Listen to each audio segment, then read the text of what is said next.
Крымчане снова не резиденты. Высший административный суд Украины вернул на новое рассмотрение в суд первой инстанции дело об отмене постановления Нацбанка, согласно которому крымчане были признаны нерезидентами и ограничены в получении банковских услуг.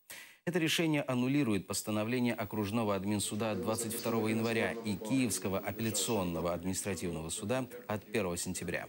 По словам эксперта регионального центра прав человека Сергея Зайца, сегодняшним решением суд фактически вернул статус нерезидентов для крымчан.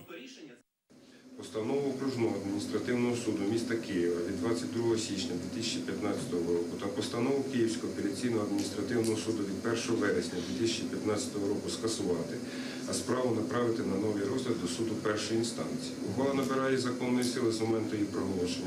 З листопада 2014 року до 1 вересня банки визнавали нерезидентами, тобто так, нерезидентами і вимагали відповідних документів. З 1 вересня до сьогоднішнього дня, до сьогоднішнього судового засідання, фактично ми були резидентами такими, як і всі. Зараз суд фактично став на позицію Національного банку України. Попри всі обґрунтування, можливість подальшого оскарження і так далі, суд знову увімкнув дію цієї постанови, знову нерезиденти і знущання продовжуються.